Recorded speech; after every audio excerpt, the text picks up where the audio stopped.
Adobe gives us all a powerful free app, a great resource for traditional animation tips, and Runway drops an incredibly impressive demo. It's Motion Mondays.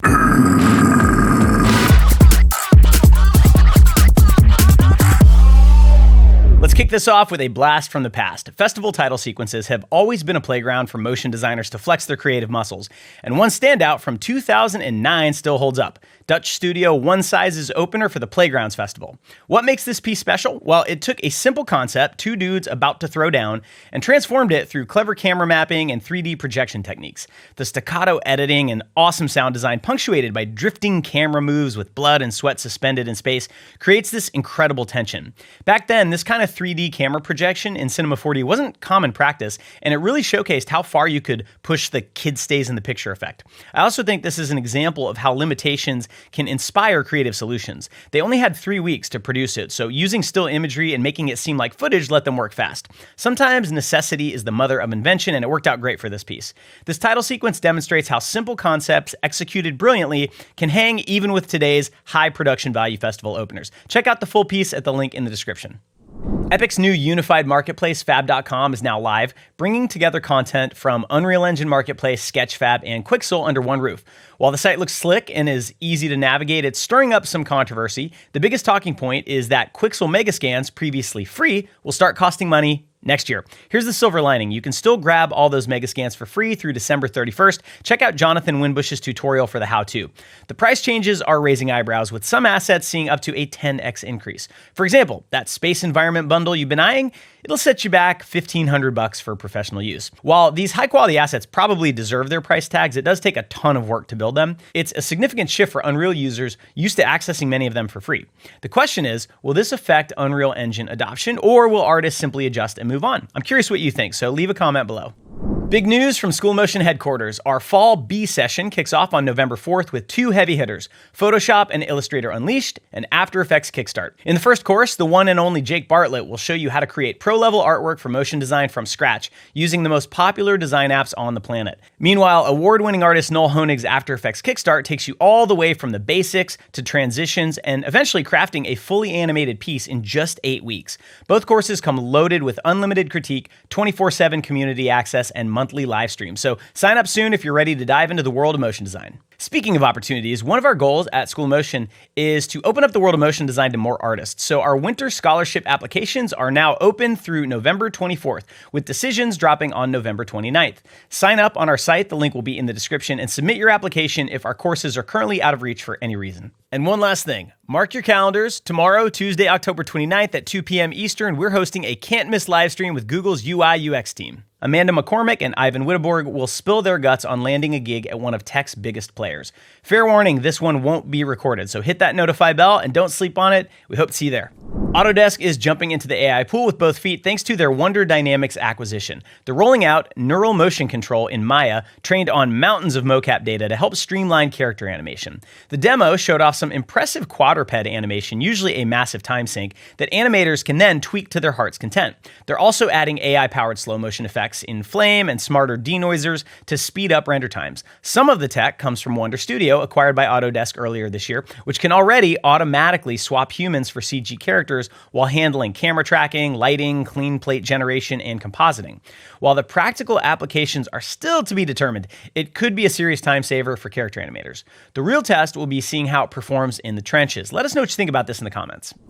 Time for some eye candy from a few of the awesome artists out there in our industry. Hannah Churn's new reel is a delightful blend of After Effects wizardry and traditional animation, showcasing her playful style and versatility. Meanwhile, French motion designer Tanguy Cabon dropped a reel that's pure fire, killer typography, varied styles, and pitch-perfect editing that'll make your own reel jealous. I really like seeing reels that are edited well because I think it really helps your work stand out.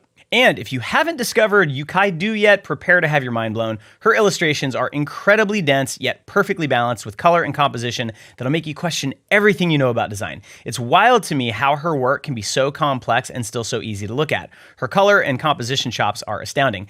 And if you're curious how some artists like Yukai get so damn good, I've got good news for you. We just recorded a podcast episode with her, so make sure you're subscribed to this channel so you don't miss that deep dive into her process. Adobe Substance Modeler 1.15 just dropped for Windows, Quest, and Steam, bringing a fresh approach to 3D modeling.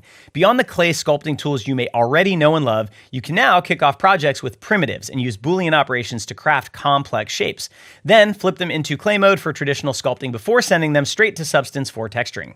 This update shows Adobe's commitment to building a complete 3D ecosystem within Creative Cloud. While it took time for the Substance acquisition to really bear fruit, Modeler is shaping up to be a serious ZBrush competitor. Plus, there's a VR version for those ready to sculpt in virtual space. I'm curious what you think, so please leave a comment below. Give it up for our student of the week, Nicole Love. This Toronto-based artist is crushing it in VFX for motion, transforming a mundane traffic jam into a Las Vegas fantasy. She's masterfully handling roto, color correction, and all those tiny little details that make composites really work. The exercise is a lot tougher than it looks, but Nicole makes it look easy. Killer job, Nicole. We can't wait to see what you create next. Marvelous Designers 2024.2 update is here with some serious upgrades for 3D character artists. The GPU simulation quality got a boost with better collision handling, plus they've added collision detection for trim elements, no more clothes clipping through each other awkwardly. They've also improved the pinching tools for precise cloth posing and added a new thickness option. It's a quality of life update that shows the team's commitment to making digital clothing look more realistic than ever. Marvelous Designer is a very niche tool, but if you do a lot of 3D character work, it might give you a new capability to throw into your toolbox, so check it out. The link will be in the description. RunwayML just dropped a bombshell with Act 1, and it's quite an upgrade for the results that you can get from Runway's AI generators. This tool lets you create surprisingly realistic character animation driven by actor performances, and the results are wild. While it's still performance capture rather than traditional character animation, the quality is impressive enough to make you sit up and take notice. It does feel like we may be close to having tools like this work their way into real productions. The demo shows both realistic and stylized characters with convincing lip sync and some genuinely dramatic scenes. Check out this diner scene, which, if you watch it with the sound off, could probably fool some people into thinking this is a real film or TV show. What would you have me do? Stay? Just watch it all crumble around me? It's what you signed up for. It's what we all signed up for. There's still some AI weirdness in some of the examples, but overall, this is starting to look like a really promising way of generating certain elements. This could be a, wait for it, game changer for creators who need character animation but lack the resources, budget, or time for traditional pipelines. It's not available yet, but it's definitely worth keeping on your radar. My initial reaction is I want to play with this and see how well it really works, but this is one where I really want to hear from you guys. What do you think about this? Leave a comment below. Laundry Studio is bringing the 3D community together with their new Safe Space LA meetup. The first event on November 14th sold out faster than Tom Brady in an FTX commercial. But don't worry, follow Safe Space LA on Eventbrite to catch the next one. 3D artist Josh Pierce will be presenting at the one on the 14th, so if you are attending that one, it's shaping up to be a great chance for artists to connect face-to-face in our increasingly remote world. And if not, I hope you can make the next one if you're close to the LA area. This could be the start of something special for the LA 3D community, and we applaud Laundry for the initiative. If you're not following Alex Kunchevsky on X, you're missing out on some serious animation knowledge. His feed is packed with brilliant mini tutorials showing his Procreate animation process for effects like flag waves, smoke, fire, and lightning.